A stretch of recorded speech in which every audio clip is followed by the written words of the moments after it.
to A Better World. This is your host, Mitchell J. Raven, and I'm very glad you're joining us again today. Today we're going to have another very interesting show. We have with us a scholar, an adventurer, basically a living Indiana Jones from South Africa, Michael Tellinger. Michael is a colleague, a good friend, who has been doing some exceptional work in archaeological investigation down in South Africa based on the work really of Zecharia Sitchin, biblical scholar, Sumerian scholar, uncovering what looks like the origins of human life, which is very distinct from anything we've been raised to think. So today that will be the subject of our show. Michael is the author of numerous books, which we'll be showing you and you can get access to through our website at abetterworld.tv. And he also will be appearing in New York again next year when we'll be airing this show again for all of you to get a sense of this kind of really exceptional work. Also, Michael and I actually first met at a Breakthrough Energy Conference, it was called, where I had a number of other guests on this show, both on the radio and TV show, which is highlighting the whole idea of the democratization of energy, sort of a la Tesla. Really interesting stuff, and you can find more information on Michael and myself there on their website as well. So we're going to turn our attention now to uncovering what you could call the origins of the human species. And well, Michael is just completing what he calls the Slave Species Tour, and that's what we'll be uncovering in today's show. So Michael, so great to have you on A Better World. Thank you. Thank you very much, Mitch. It's lovely to be here. I'm so glad. I'm so glad. So you have titillated the audience here in New York City, and me as well, with some of the premises of what you're talking about. Now, many of our audience members are familiar with the work of Zecharia Sitchin. They're familiar with some of the, really interesting ideas of human beings of being a hybrid. But can you just elaborate a little bit on what you have uncovered with your archaeological digs and all in South Africa? Yeah, thanks very much, Mitchell. Thanks for bringing Zecharia Sitchin into it, because he obviously devoted his life to sharing the translations of the Sumerian tablets with us, Sumerian tablets still being the oldest written record of human history, a vast record. The oldest. Of the oldest record. Older than the Egyptian. Older than the Egyptian. Look, there are older scripts than the Sumerian text, but most of them have not been deciphered, and there's not much written in those texts for us to make any sense. Oh. So at this stage, the Sumerian text and the Sumerian clay tablets, of which there are millions, not just thousands, there are millions and millions of clay tablets. Many, many thousands, if not hundreds of thousands, have been deciphered and translated to give us a vast... Is that from the Linear B language? Well, it's from the cuneiform text of the Sumerian tablets, whatever language you want to call that. Were. Yeah, the way that they wrote their language, which is a very interesting thing, because new information suggests, for those that have read, for example, the recent book called UFO Highway, will discover that in the discoveries of, in 1940, of the underground bunkers at Dulce, New Mexico, metal tablets were discovered, which a more updated version of the ancient cuneiform text was being used by grey aliens. And this is really interesting. I hope this doesn't freak some of your viewers out, but this is interesting because... it doesn't either. They should be wearing their seatbelts. Exactly. Matter. What we're finding is that the oldest record in human history, a written record, suddenly is mirrored by discoveries of other beings from the universe that use the same kind of text, just an updated version of it. But let's come back to what... And now those were uncovered in New Mexico. New Mexico in 1940, yes. In Dulce, New Mexico. Was that at all related to the Roswell visit? Yes, yes it is in many ways, yeah. But just to come back to your question, Would is that be a diversion to go in that direction? Let's come back to well, this, and if well, we it, have a it moment, will we be. can go It back. will be, because Yeah. what takes us away from the discoveries in South Africa, Let's do which is that. really what I deal with and what I present to the world, which I Yes. believe are critical, because I present the physical evidence of what Zechariah Sitchin was writing about and what he translated from the Sumerian texts. And that tells us about a group of beings called the Anunnaki that came to planet Earth around 450,000 Which, years by the ago. way, is Hebrew, correct? Yes, From the Old Testament. correct. Yes. And Referencing. referencing the Elohim and those who from heaven to earth descended, or those who fell from heaven to earth. Also like the Nephilim, The Nephilim, which is the fallen angel. correct. Yeah, fallen Because- angels. Because, as people should know, the declension in Hebrew is plural, Plural, as you're yeah. implying, and So- I know that. And I always used to scratch my head and said, for a monotheistic religion, isn't it interesting that they're always making reference to God in the plural? The gods, yes. Elohim. Elohim, the gods. So the Anunnaki are most likely the so-called gods that we refer to in the Bible. Now I'm going to digress a little bit again, because this is highlighted by a very important discovery by who's become a good friend of mine now, Mihal Ledwith, who many of your viewers will know from What the Bleep Do We Know? Yes. Mihal was the advisor to the last two popes at the Vatican for 17 years. He was also the head of the Irish University St. Patrick's College. He's a scholar of the highest order. He's a walking I've spoken encyclopedia. with the gentleman, and he's so lovely and impressive. Oh, what an incredible human being. Just warm and just imparts knowledge and confidence and a deep understanding of human history, and his understanding of Hebrew and all ancient texts, obviously including the Bible. And Mihal discovered many years ago that the opening phrase of the Hebrew Bible does not begin with the obligatory first letter of the Hebrew alphabet, which is Aleph or Aleph. Aleph, When he inserted Aleph into that first verse of the Bible, of the Hebrew text, it changed the meaning of that opening phrase completely. It no longer says that in the beginning God created the heavens and the earth. I can't say it in Hebrew, but he does. It now says, in the beginning, it now says, the Father of the beginnings created the Elohim, the heavens and the earth. And that changes everything about our Judeo-Christianic belief system.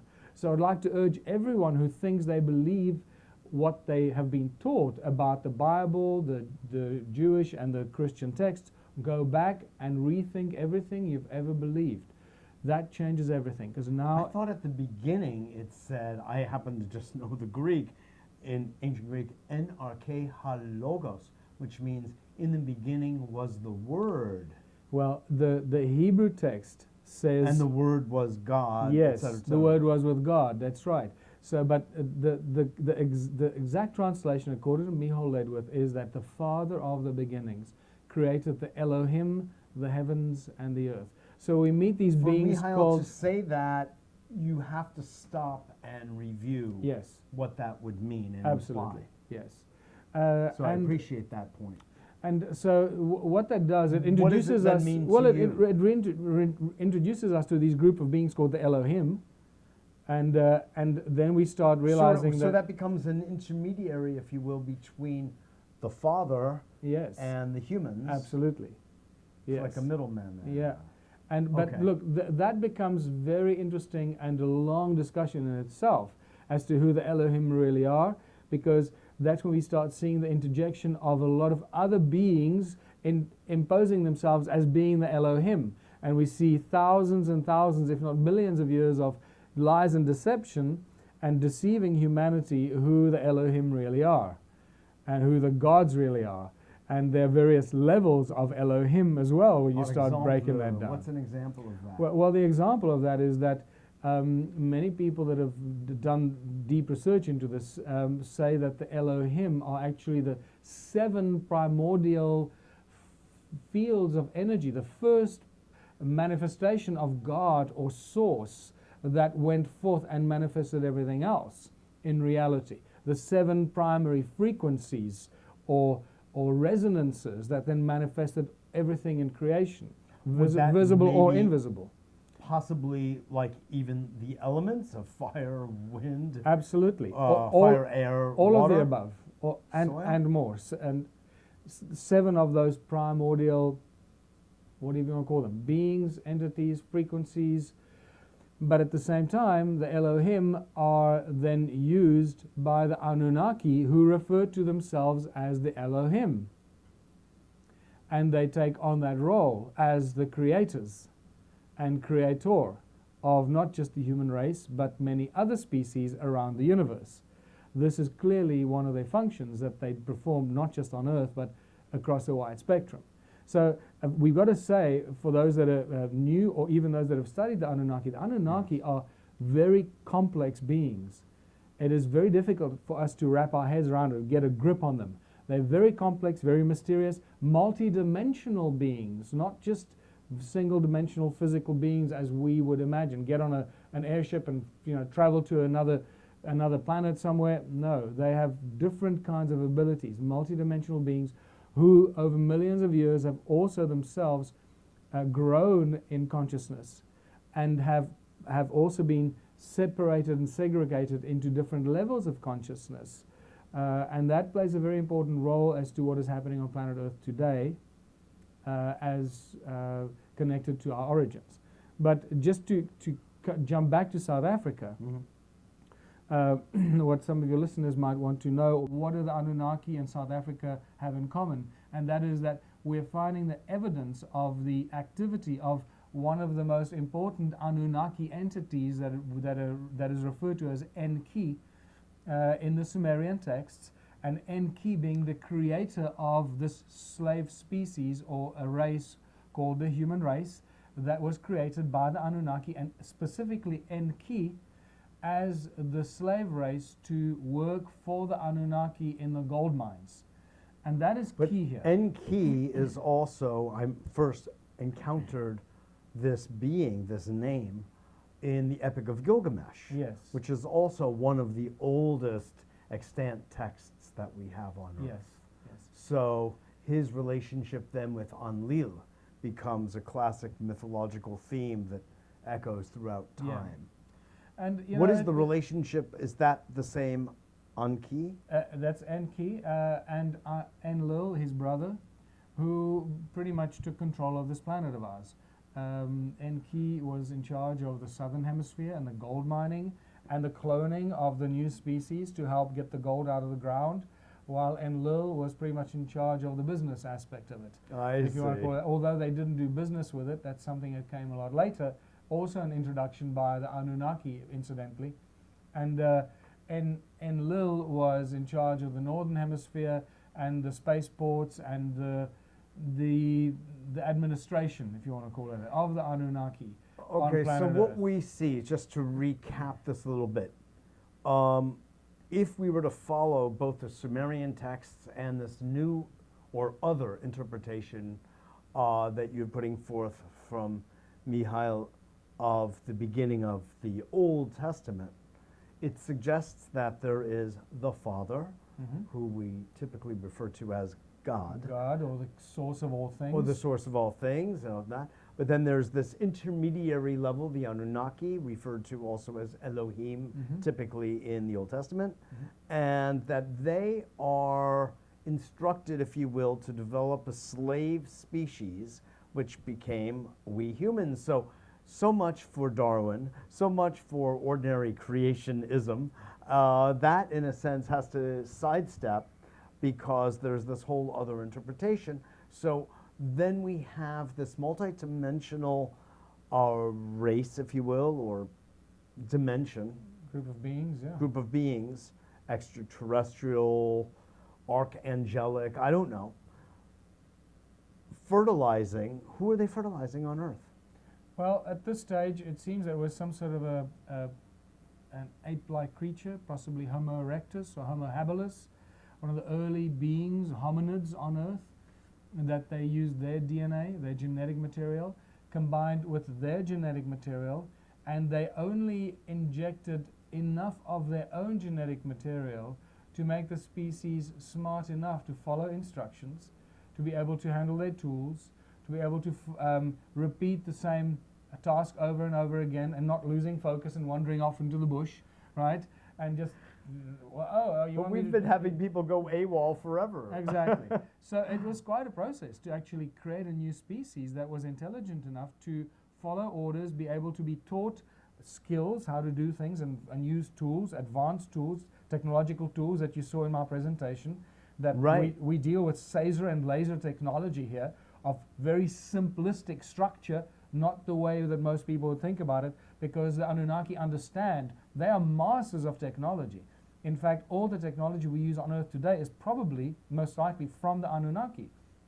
I'm talking about, aerospace, talking about silicon technology, computer technology, all that stuff most likely comes from the Anunnaki, and much more. Ability to travel interdimensionally and so forth. So they had to create the species that could understand their instructions, follow the instructions, and handle the tools so they could get enough of this gold out of the ground. What they did with the But gold... not be too rebellious. Yes, not be too rebellious, be able to understand fear so they could control them through fear, and be controlled. Basically a species that could be kept under control. And that's exactly what they did with the DNA and genetic spicing, genetic manipulation. I'm focusing on this piece because everyone wants to know who our ancestors are, Yeah. and there have been theories forever about, do we originate in Africa? Do we originate in South Africa? There's Lucy. Then there are discoveries archaeologically in the Near East suggesting that that was the cradle of civilization, Iraq, etc.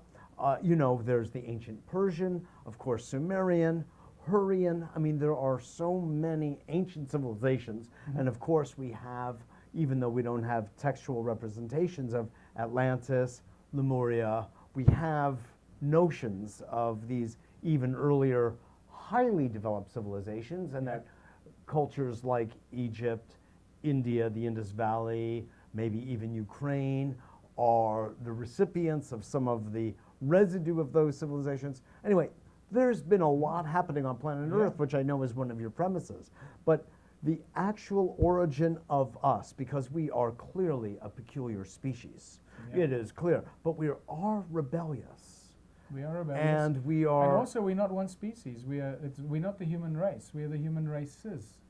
Okay, that brings in a whole very interesting and complex question that has not been resolved. Remember, if we come from the same source, we should all be the same race, and yet we're not. German shepherds will keep on breeding German shepherds. So say something about that. So it clearly shows us that there's been not just one genetic manipulation, but several genetic manipulations. Okay, you also mentioned... seeded different race groups around the planet at different times. And this starts to complicate. With different kinds of intelligence? Different kinds of source material, source genetic material, possibly from different star seeds, or different source material, just the way that it was blended. You can blend. I mean, there are certainly some human beings, Michael, that I do not understand. Maybe, even though we speak the same language, Look, it's very simple. Chinese people have a very distinct look and a species. Sure. African people have their own thing. Nordic people have their own thing. Native American people have their own. These are distinct, different race groups.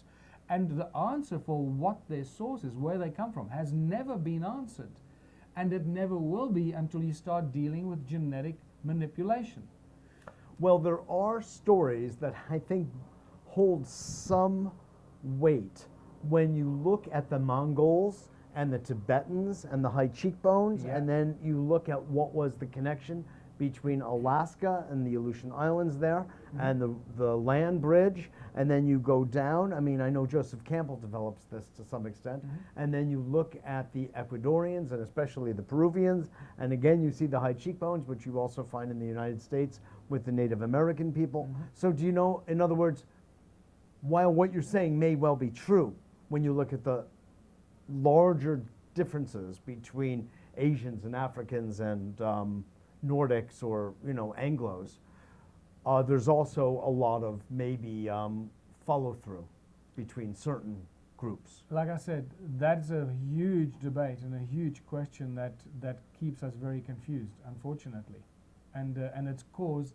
many rifts in humanity, and separation, because racial segregation and separation has been Exactly. a major tool used against humanity. To keep people in conflict Absolutely. mode. So I bring this up so people can Yeah, realize. appreciate that Stop very much. falling for the lies that we are told That that we're we've all been the same. fed. We're told we're all the same. We're all this.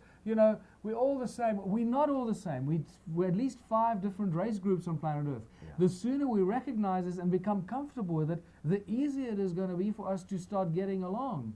Okay, so saying I'm happy who I am, whether you're black or Accepting Chinese the or diversification. well, it Yeah. doesn't matter. Be proud of who you are. Well, sure. Be proud of who you are and respect everyone else. Stop saying that we're all the same, because clearly we're not all the same. Not all the same. And we need to start recognizing and respecting the diversity. But there is unity in diversity. Yes. Now we're getting back to the And most... Blavatsky also, of course, Madame Blavatsky goes into the 6 races. Yes. And even my dear friend Natasha Kolasar up in British Columbia, where I just was, talks about, if I'm not mistaken, a 7th race that's emerging. Does that accord with anything that you're familiar And there's with? probably more, and there are probably more that we don't know about. Remember that there have been other beings on planet Earth, the so-called giants, that have lived here for millions. Yeah, I'm glad you bring that up. You showed this awesome archaeological evidence of giants. I mean, there are the skeletal structures. There are of the history of this these. planet is filled with giants, large numbers of different giants of different sizes, from 35 foot tall down to tiny little ones that are 6 inches tall. You know, I used to be a giant. Yeah. In this incarnation, I decided to change it a little bit. Yeah. But look, It's awesome. The exciting thing Awesome. about this discussion is that we have found the evidence of the vast vanished civilization of a previously unknown group of beings that lived at the southern tip of Africa. There are more than 10 million stone structures scattered throughout southern Africa that are connected to the mining of gold. The evidence is everywhere. We know nothing about them. All we know that they had advanced knowledge of technology and generating energy To extract. out of sound coming out of Mother Earth, and they used this energy for all their, whatever they were doing, for the mining of gold. They had advanced knowledge of the laws of nature, and they used all of this in the most spectacular fashion. This is what I bring to the That party. is awesome. The physical evidence, the evidence of the Anunnaki, the gold mining empire, and the technology they used. And let's take it to the next step. We have found free energy in more than 10 million stone structures. Natural energy. Yes. Exactly. And that's what I stress as well. Sound is free energy because it comes out of Mother Earth all the time. We don't have to burn fossil fuel, water, oxygen, hydrogen, nothing. Just use the sound Utilize the frequencies. sound frequency. Exactly. I can't help but imagine, Michael, the image of an extraterrestrial, multidimensional being having intercourse with Homo erectus. You know, Yeah. I mean, I just can't. Yeah. You know, like, what did that look like? Do we have any ancient ruins that? Yeah, I got photographs. No, just kidding. Do you know, like, Well, like an ice age? You know, there's Yeah. the frozen sloth that was Oh, like right, frozen yeah, in an yeah, instant, yeah. and when he's eating something, you know, I like that. I'd love to see if there was an image of. Look, we need to make it very clear that it's not about intercourse, multidimensional beings having intercourse with Yeah, lower life forms. Right, with goats. Yeah, and- exactly. right. Or Homo erectus. Yeah. It is about an advanced understanding of our DNA makeup, what DNA truly is, and what DNA actually carries, what information is encoded DNA. What I find fascinating is Zachariah Sitchin's translations of DNA from the Sumerian tablets are far more eloquent and descriptive than what we call what we call it. We call it, refer to most of it as junk. but not only that, we call it DNA, deoxyribonucleic acid. Deoxyribonucleic acid. What the hell does that mean? Who can even pronounce it? Exactly. What the Sumerian tablets call it is the entwined essence. Isn't that a more eloquent name for it? Oh, definitely. Exactly. So, And the Chinese refer to it essentially as Jing, which is the highest level of intelligent and sexual and ancestral energy. excellent. Yeah. And that in this DNA is encoded so much more than we have known about or been aware of. That information is only coming to the fore now, from about 2010 and so forth.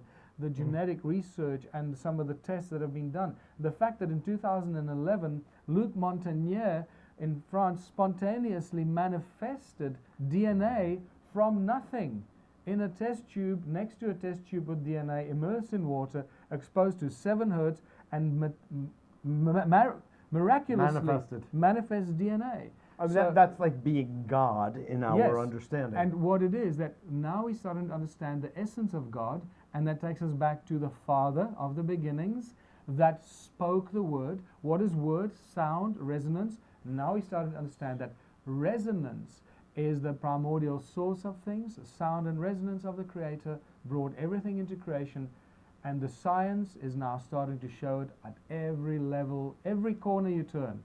That's what it says. Michael, this is awesome.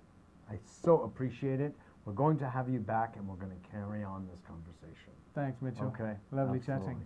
Wonderful.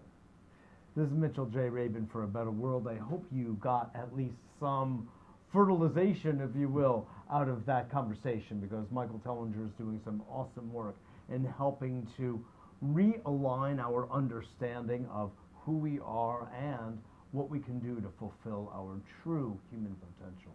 This is Mitchell J. Rabin for A Better World. Thanks for joining us. Visit us at our website, www.abetterworld.tv, and write to me at mjr@abetterworld.net and share your thoughts and feelings and comments with us. Your website is? michaeltellinger.com. Beautiful. Very simple, michaeltellinger.com. Great. For more information, stay tuned. We'll have Michael on again. Look forward to seeing you all next